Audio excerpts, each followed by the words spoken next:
আসসালামু আলাইকুম সুপ্রিয় শিক্ষার্থীবৃন্দ, সবাইকে আবারও স্বাগতম আজকের ক্লাসে।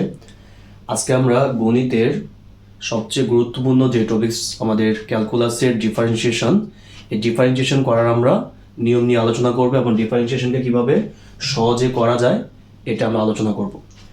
দেখো, আমি এখানে ডিফারেন্সিয়েশন করার জন্য আমি এখানে 5টা নিয়ম লিখছি। এখানে তুমি যদি ডিফারেন্সিয়েশনের সূত্রগুলো জানো এবং আমার এই 5টা নিয়ম জানো, তবে ইন্টারমিডিয়েট লেভেলের যত অঙ্কই তোমাকে দেখ না কেন তুমি সহজে সলভ করে ফেলতে পারবা। এবং আমি তোমাদেরকে দেখাই দিব যে কিভাবে এই 5টা সূত্রকে ফলো করে যে কোনো ডিফারেন্সিয়েশনের ম্যাথই করা যায়। তো ফার্স্টের নিয়মটা হচ্ছে, যদি ডিফারেন্সিয়েশন করার সময় আমরা দেখি যে কি একাধিক যদি পদ থাকে, আমরা প্রত্যেকটা পদকে আমরা আলাদাভাবে আমরা কি করব, আমরা অন্তরীকরণ অর্থাৎ ডিফারেন্সিয়েশন করব।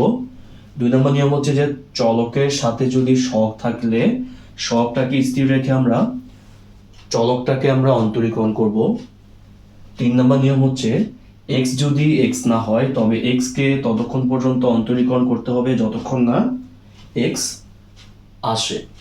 4 নম্বর নিয়ম হচ্ছে যে ডিফারেন্সিয়েশন করার সময় যদি বেস এবং পাওয়ারে অর্থাৎ বেস এবং পাওয়ারে যদি আমাদের কি থাকে, চলক থাকে, তাহলে আমরা এখানে লন নিয়ে কাজ করা লাগবে। 5 নম্বর নিয়ম হচ্ছে মানটা যদি দেওয়া থাকে ডিগ্রিতে, এটাকে অবশ্যই রেডিয়ানে পরিবর্তন করা লাগবে। কি বললাম, এই 5টা নিয়মের সাহায্যে তুমি যে কোনো ডিফারেন্সিয়েশনই করতে পারবা। এটা আমি তোমাদেরকে কয়েকটা ক্লাসের মাধ্যমে এটা দেখাই দেবো যে তুমি এই নিয়মগুলো জানলে কিভাবে তুমি সহজে যে কোনো ডিফারেন্সিয়েশনের ম্যাথ ইন্টারমিডিয়েট লেভেলে করতে পারবা। তো আমি নিয়মগুলোকে মুছে ফেললাম। তো আমি এখন নিয়মগুলোর সাহায্যে এখন অঙ্কগুলো করার চেষ্টা করব। তো ফার্স্টে দেখো, আমি একটা ম্যাথ লিখতেছি। ম্যাথটা হচ্ছে এরকম, 4x⁴ প্লাস 8 ln x লিখলাম মাইনাস 3 sec x প্লাস 2। বললাম যে এতকে x এর সাপেক্ষে অন্তরীকরণ করো, এতকে কি করো, x এর সাপেক্ষে অন্তরীকরণ করো।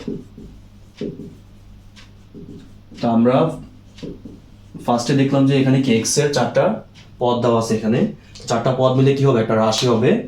আর ওই x এর মানগুলোর জন্য আমরা ফার্স্টে এটাকে একটা y এর ফাংশন ধরে নিব। আবার বলতেছি x এর জন্য এটা কি হবে, একটা y এর ফাংশন হবে, এটাকে আমরা y ধরে নিলাম। অর্থাৎ x এর মানগুলোকে আমরা কি y ধরে নিলাম। তো আমরা সহজে মানে d/dx দিয়েও করতে পারতাম আর কি, কিন্তু আমি এভাবে লিখতেছি না। আমি এটা হলো বেসিক নিয়ম যে x এর যে মানগুলো দেওয়া থাকবে এটাকে আগে একটা ফাংশন মানে এটা মান ধরতে হবে, আমরা y ধরলাম এটাকে। আমরা 1 নং দিব, আর 1 নংকে আমরা কি করবো, আমরা x এর সাপেক্ষে আমরা অন্তরীকরণ করব। x এর সাপেক্ষে অন্তরীকরণ করে পাই, অন্তরীকরণ কি করে পাই। তো আমরা জানি যে অন্তরীকরণ করা মানে কি বোঝায়, d/d বোঝায়। তো ddx অফ y, অর্থাৎ ddx অফ y বলতে আমরা কি বুঝতেছি যে yটাকে আমরা x এর সাপেক্ষে আমরা অন্তরীকরণ করতেছি। তো এই পাশে আমরা ddx অফ আমরা এই ফাংশনটাকে করব, এই দিকের অংশগুলোকে লিখলাম আমরা। তো ফার্স্টে দেখো, আমরা নিয়ম নাম্বার 1, নিয়ম 1-এ আমাদের কি বলা হয়েছে, নিয়ম 1-এ আমাদের বলা হয়েছে যে একাধিক পদ থাকলে প্রত্যেকটা পদকে আলাদাভাবে অন্তরীকরণ করতে হবে। অর্থাৎ প্রত্যেকটা মানের সাথে d/dx অর্থাৎ ddx-টা দেওয়া লাগবে। তাহলে ddx এর মানটাকে আমরা প্রত্যেকটার সাথে দিব। কেন আমরা, কারণ আমরা শিখছি যে প্রত্যেকটাকে আলাদাভাবে অন্তরীকরণ করা লাগবে। এই জন্য আমরা কি করলাম, ddx এর মানটা আমরা কি করলাম, প্রত্যেকটা পদের সাথে আমরা দিলাম। এটা ছিল আমাদের নিয়ম 1, এটা হলো বেসিক নিয়ম। নিয়ম নাম্বার 2 ছিল আমাদের কি, যে চলকের সাথে যদি সহগ থাকে সহগটাকে কি করতে হয়, স্থির রাখতে হয়। এখানে 4 হচ্ছে সহগ, x হচ্ছে চলক। সহগটাকে স্থির রাখা মানে সহগটাকে সামনে নিয়ে আসা। আমরা চলকটাকে আমরা অন্তরীকরণ করব, এখানে 8 সামনে নিয়ে আসলাম, আমরা 3টাকে আমরা সামনে নিয়ে আসলাম। 2 তো এখানে ধ্রুবক, কারণ এখানে কোনো চলক নাই, এজন্য 2টাকে আমরা কিছু করি নাকি, কারণ 2 হচ্ছে একটা ধ্রুবক, মানে এখানে কোনো চলক নাই আমাদের। এবার হচ্ছে তোমাদেরকে অবশ্যই ডিফারেন্সিয়েশনের সূত্রগুলা জানতে হবে। তাহলে কি জানি আমরা জানি যে x⁴ কে যদি আমরা অন্তরীকরণ করি, তোমরা আশা করি বুঝে গেছো, এটা হবে 4x³ হবে। এটা তোমরা যদি সূত্রগুলো জানো সবাই। ln x এর অন্তরীকরণ কত হয়? 1/x হয়। sec x এর অন্তরীকরণ কত হয়? sec x tan x হয়। আর 2 হচ্ছে কি একটা ধ্রুবক মান, 2 রে করলে 0 আসবে। অর্থাৎ আমরা এখানে পাচ্ছি 16x³ plus 8/x minus 3 sec x tan x। এটা হবে আমাদের আনসার। তা আমরা কি দেখলাম যে এখানে একাধিক পদ আছে, আমরা অর্থাৎ 4টা পদ আছে, প্রত্যেকটাকে আমরা আলাদাভাবে আমরা কি ডিফারেন্সিয়েশন করব। এটা নিয়ম নাম্বার 1। নিয়ম নাম্বার 2 হচ্ছে চলকগুলোর সাথে যদি সহগ থাকে, আমরা সহগটাকে সামনে নিয়ে এসে আমরা চলকটাকে আমরা অন্তরীকরণ করব। পরে আমরা এই ফাংশনের অন্তরীকরণের মানটাকে আমরা এটা পাইছি। তাহলে এটা কি বোঝায় আসলে, মানে এই অন্তরীকরণটা আসলে কি বোঝায়, এটা নিয়ে আমার 2টা ক্লাস দেওয়া আছে। সবাই একটু দেখলে অন্তরীকরণের বেসিক যে কনসেপ্টটা, এটা তোমাদের অনেক ক্লিয়ার হয়ে যাবে। যারা দেখো না তারা একটু দেখে নিবে। তাহলে আমরা এখানে নিয়ম 1 এবং কি নিয়ম 2 আমরা প্রয়োগ করছি। প্রয়োগ করে আমরা খুব সহজে কি একটা ম্যাথ আমরা সলভ করে ফেলছি। তাহলে আমরা এই ধরনের যে কোনো ম্যাথকে আমরা সলভ করে ফেলতে আমরা পারবো, যদি এরকম অনেকগুলো মান দেওয়া থাকে একসাথে। আচ্ছা, এবার হচ্ছে তোমার আমরা নিয়ম 3-এ আমরা যেটা বলছিলাম, কি বলছিলাম আমরা? নিয়ম 3-এ বলছিলাম যে x যদি x না হয়, তবে x কে আমরা ততক্ষণ পর্যন্ত অন্তরীকরণ করব যতক্ষণ না কি আসে আমাদের x আসে। তো এই ম্যাথটা করার জন্য আমি একটা এক্সাম্পল দিলাম এরকম। ধরো sin √x এতকে অন্তরীকরণ করো, এতকে কি করো? অন্তরীকরণ করো। আচ্ছা, অন্তরীকরণ তো আমরা এখানে x এর সাপেক্ষে করবো, যেহেতু x এখানে চলো। তাহলে ফার্স্টে আমরা এই মানটাকে যদি আমরা অন্তরীকরণ করার জন্য এটাকে আমরা y এর ফাংশন ধরে নিব। এটা x এর সাপেক্ষে y এর ফাংশন ধরলাম। এটা ধরার পর হচ্ছে আমরা 1 নং দিব। 1 নংকে লিখবো আমরা যে x এর সাপেক্ষে অন্তরীকরণ করে পাই। আচ্ছা, অন্তরীকরণ করে পাই x এর সাপেক্ষে। তাহলে 1 নংকে আমরা কি করবো? আমরা x এর সাপেক্ষে আমরা অন্তরীকরণ করব। তো অন্তরীকরণ করা মানে কি বোঝায়? আমাদের ddx বোঝায়। y লিখতাম এখানে, ddx এ পাশে দিলাম আমরা, ওই দিকে দিলাম। হ্যাঁ, আচ্ছা, এখন দেখো আমরা কি করব। এখানে আমাদের যে ডান দিকে আমাদের ফার্স্টে আমরা কোন সূত্রটা প্রয়োগ করব? আমরা জানি ddx of √x, এটা সূত্র হচ্ছে 1/2√x। ddx of √x এর সূত্র কত? 1/2√x।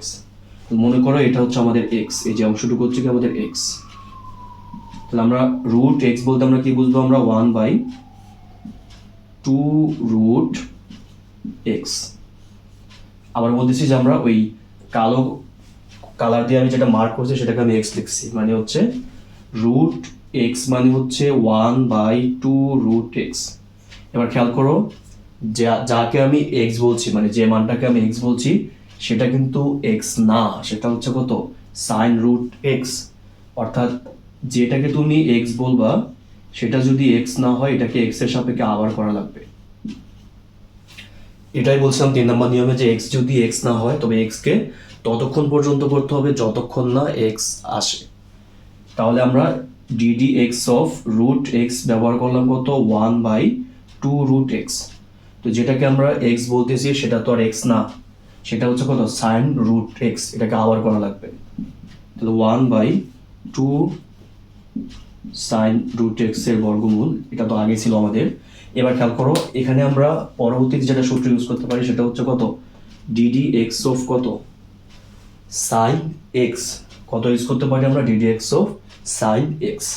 তা ddx of sin x এর সূত্র হচ্ছে কত জানি আমরা? cos x জানি আমরা। তাহলে আমি যেটাকে আমি x বলছি, অর্থাৎ যেটাকে আমি নীল কালার দিয়ে মার্ক করছি, সেটা কিন্তু x না, তা কত? তা হচ্ছে √x। সেটা যেহেতু এটা √x, এটাকে আবার করা লাগবে। খেয়াল করো, আবার এখানে আমরা ফার্স্টে হচ্ছে √x করছিলাম 1/2√x। তো এটা x না, এটা হচ্ছে sin √x। এটাকে কি আবার করা লাগবে? তো sin x মানে কত? cos x। এটা x না, এটা হচ্ছে √x। এটা x নাকি? এটা রুট এক্স, এটাকে আবার করা লাগবে।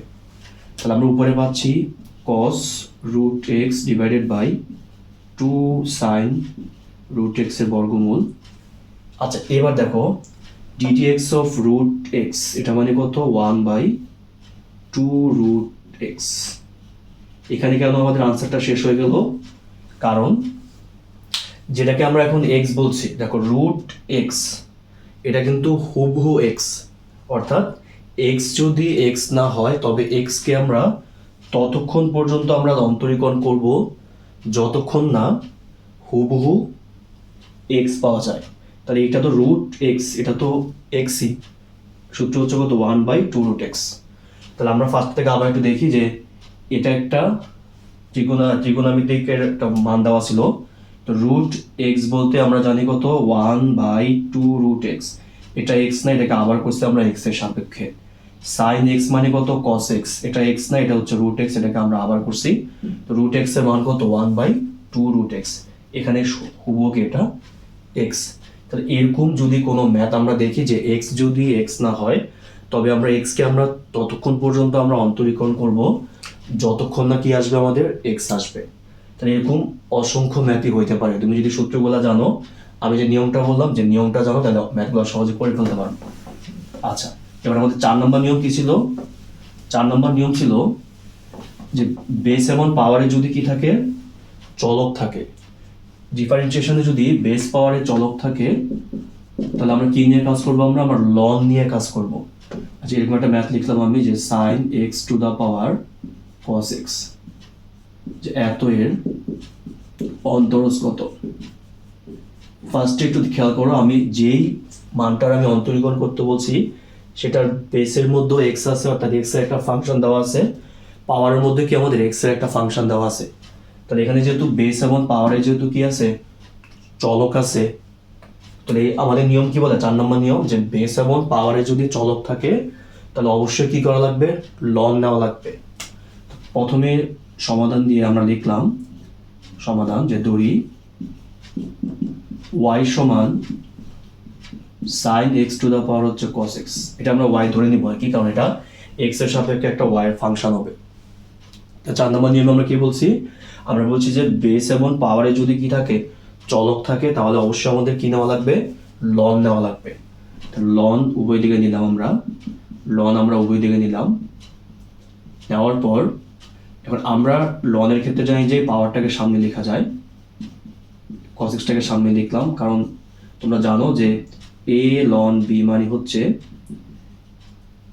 ln b to the power a, এটা আর কি, যে a ln b মানে ln b to the power a। অর্থাৎ এই লন নেওয়ার কারণটা হচ্ছে x যুক্ত যে মানটা পাওয়ারে আছে এটাকে বেসের মধ্যে নিয়ে আসা, অর্থাৎ সামনে নিয়ে আসা। পরে হচ্ছে আমরা এটাকে 1 নং ইকুয়েশন দিব। দেওয়ার পর আমরা 1 নংকে আমরা x এর সাপেক্ষে যদি আমরা অন্তরীকরণ করি, আমরা উভয় দিকে আমরা ddx দিব ln y, ddx ln y, এটার cos x ln sin x দিলাম। আচ্ছা এখন খেয়াল করো, আমরা যদি এখানে অন্তরীকরণটা করি যে ln, এটা হচ্ছে x, তো ln x এর অন্তরীকরণ হচ্ছে কত 1/x। তো আমরা তো x না, এটা তো আসলে y, আমরা তো বলছি x যদি x না হয় x কে আবার করতে হয়, তো এটা যেহেতু y, এটাকে আবার করা লাগবে।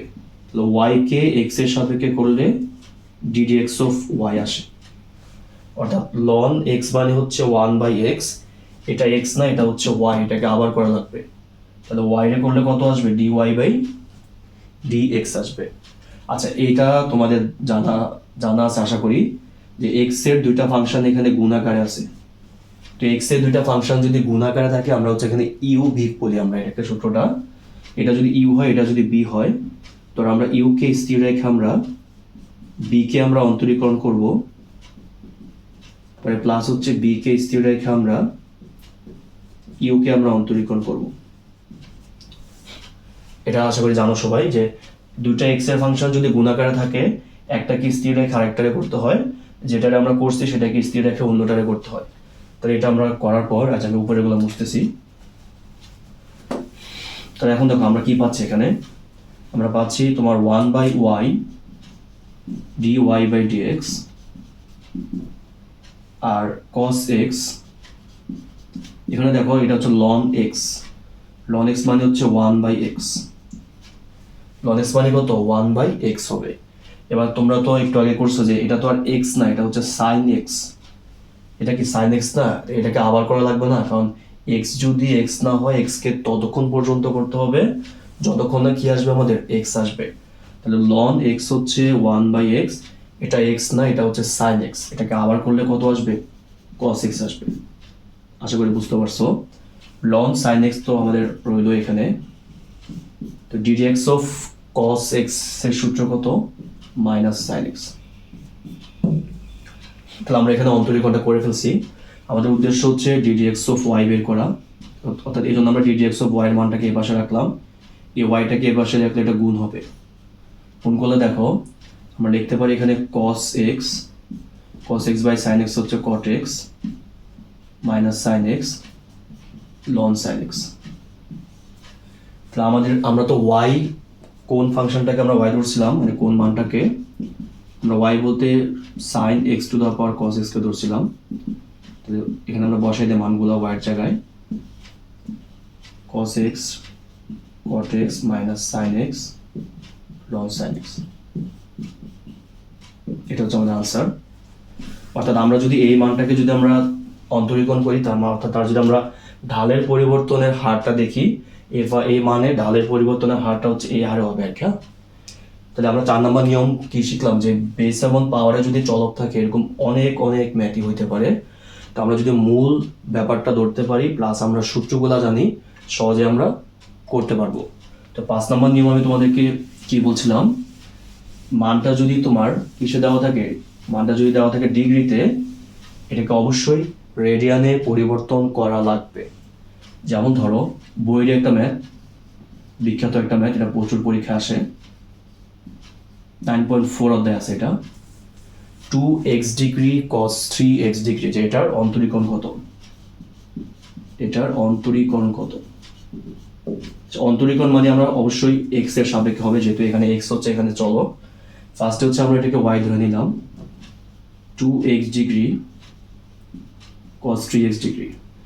এখন আমাদের নিয়ম কি বলে, নিয়ম বলে যে যেখানে ডিফারেন্সিয়েশন, যেখানে ডিগ্রি থাকবে সেখানে আমাদের কাজ হবে কি রেডিয়ানে কনভার্ট করা। তো রেডিয়ানে কনভার্ট করার জন্য π/180 দিয়ে গুণ করতে হয়, তোমরা জানো এটা। এই জন্য আমরা ডিগ্রিগুলোকে আমরা π/180 দিয়ে গুণ করলাম। কি করলাম আমরা π/180 দিয়ে আমরা গুণ করলাম। তো গুণ করলে এখানে আসবে πx/90, এখানে আসবে πx/60, এটা হচ্ছে y মানটা। তাহলে আমরা ডিগ্রি থেকে আমরা কি করলাম রেডিয়ানে পরিবর্তন করলাম, এটা আমরা এখন 1 নং দিলাম। 1 নংকে যদি আমরা এখন x এর সাপেক্ষে অন্তরীকরণ করি, আমরা উভয় দিকে আমরা ddx দিলাম, উভয় দিকে আমরা ddx দিলাম।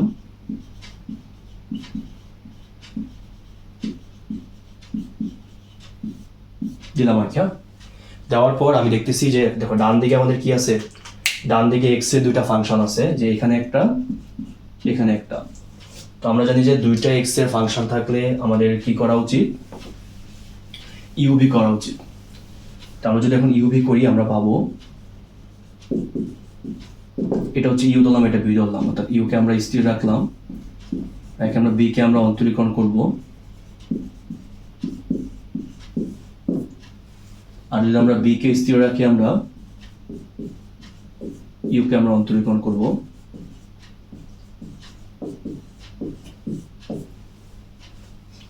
দেখো এটাকে আমরা ইউ ধরছি, এটাকে আমরা বি ধরছি, আমরা ইউ কে স্থির রেখে বি রে করলাম, বি কে স্থির রেখে আমরা কি করলাম, আমরা ইউ রে করলাম। এখন যদি আমরা এটাকে অন্তরীকরণ করি, আমরা এক লাইনে করার ট্রাই করব। πx/90, খেয়াল করো যে এটা হচ্ছে cos x। তো আমরা cos x বলতে আমরা কত জানি, cos x বলতে আমরা জানি -sin x, -sin x। আচ্ছা, তো যেটাকে আমি x বলতেছি, যে এই অংশটা, এটা তো আর x না, এটা তো হচ্ছে πx/60, cos x হচ্ছে কত -sin x, যেটাকে আমরা x বলছি সেটা তো x না, সেটা হচ্ছে πx/60। তো আমরা জানি যে πx/60 কে যদি আমরা আবার করি x এর সাপেক্ষে, আমরা π/60 পাবো।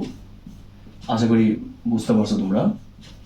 এটাকে যদি আমরা স্থির রাখি পাই এক্স বাই 90, এটার করলে কত আসবে পাই বাই, আমরা কিন্তু যে 1 নম্বর নিয়ম খেয়াল করো যে একাধিক পদ থাকলে প্রত্যেকটাকে আলাদাভাবে করা লাগে, চলকের সাথে সহগ থাকলে, এটা কিন্তু চলক, এটা কিন্তু সহগ, সহগটাকে স্থির রেখে চলকটারে করলে কত আসবে 1 আসবে। হ্যাঁ, তাহলে এই যে আমি 4টা ম্যাথ, 1টা 2টা 3টা, হ্যাঁ 4টা ম্যাথ করাইলাম। 4টা ম্যাথ হচ্ছে কি আমাদের 5টা নিয়মকে মেনে আমি করাইছি। এবং তুমি যদি সূত্রগুলা জানো এবং আমি যে নিয়মগুলা বললাম এই নিয়মগুলা মনে রাখতে পারো, তাহলে এরকম যে কোনো ইন্টারমিডিয়েট লেভেলের ডিফারেন্সিয়েশনের ম্যাথ করে ফেলতে পারবা। তো আমরা আজকের ক্লাসে আমরা সূত্রগুলোর সাহায্যে এবং আমি যে নিয়মগুলো শেখালাম এই নিয়মগুলোর সাহায্যে কিভাবে ম্যাথগুলো করা যায় এগুলো আমি দেখালাম তোমাদেরকে। আশা করি তোমরা একটু হলেও ব্যাপারটা বুঝতে পারছো। আর আমি পরবর্তীতে এই নিয়মগুলোর সাহায্যে কিভাবে আরো অন্য অন্য যে ম্যাথগুলো আছে 9.3 থেকে 9.3, 9.4, 9.5, পরে 9.6 থেকে হচ্ছে আমাদের পর্যায়ক্রমিক অন্তরীকরণ শুরু হয়। তো 9.3 থেকে 9.5 পর্যন্ত বাকি যে ম্যাথগুলো হয় সেগুলো আমি দেওয়ার চেষ্টা করব। তোমরা আমার ইউটিউব চ্যানেলের সাথে থাকবে সবাই, তাহলে আশা করি আমার বাকি ক্লাসগুলোর আপডেট পেয়ে যাবে। সবাইকে অসংখ্য অসংখ্য ধন্যবাদ। আসসালামু আলাইকুম, ভালো থাকবে সবাই।